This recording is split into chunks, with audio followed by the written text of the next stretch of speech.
அனைவருக்கும் வணக்கம். குருவாயூர் கோவிலுக்கு எப்படி ஈஸியாக தரிசனம் பண்ணிக்கலாம் அப்படின்றதை பற்றி தான் இந்த வீடியோவில் பார்க்க போகிறோம். குருவாயூர் கோவிலை பொறுத்த வரைக்கும் டெய்லி கூட்டமாக தான் இருக்கும். நீங்கள் க்யூ நின்று சாமி தரிசனம் பண்ணுற மாதிரி இருக்கும்.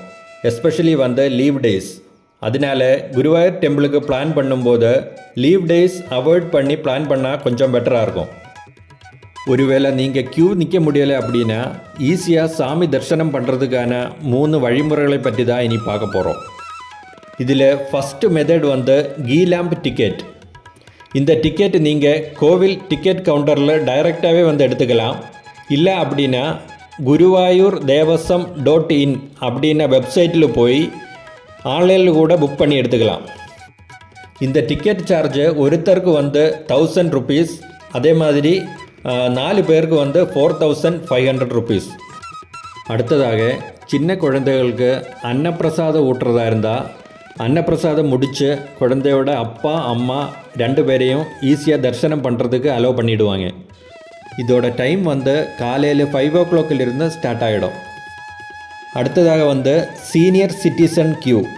இதில் 60 வயதுக்கு மேலே இருக்கக்கூடியவங்களுக்கு ஸ்பெஷல் க்யூ வழி சுவாமி தரிசனம் பண்ணிக்கலாம். இதோட டைம் காலையில் 5 to 8, அதே மாதிரி ஈவினிங் 4 to 6. இது மொத்தமாக கம்பேர் பண்ணி பார்க்கும் பொழுது ஈஸியாக சுவாமி தரிசனம் பண்ணோம் அப்படின்னா கீ லேம்ப் டிக்கெட் புக் பண்ணி போகிறது தான் ஈஸியான மெத்தடு. இதில் 30 minutesக்குள்ளே சுவாமியை தரிசனம் பண்ணிக்க முடியும். இப்போ உங்களுக்கு எந்த மெத்தடுமே வேணாம், உங்கள்கிட்ட எந்த டிக்கெட்டுமே இல்லை, நீங்கள் டைரெக்டாகவே சுவாமி பார்க்கணும் அப்படின்னா கோவில் தரிசன டைம் காலையில் 3 to மதியம் 12:30, அதே மாதிரி ஈவினிங் 4 to 9. இதில் நீங்கள் காலையில் 3 o'clock முன்னாடியே க்யூவில் போய் வெயிட் பண்ணால் ஈஸியாக சுவாமி பார்க்குறதுக்கு சான்ஸ் இருக்குது. அதே மாதிரி ஈவினிங்கும் 4 மணிக்கு முன்னாடியே போய் க்யூவில் வெயிட் பண்ணால் கொஞ்சம் சீக்கிரமாக உள்ளே போயிடலாம். முக்கியமாக சாட்டர்டே சண்டே மற்ற லீவ் டேஸ் கூட்டம் அதிகமாக தான் இருக்கும்.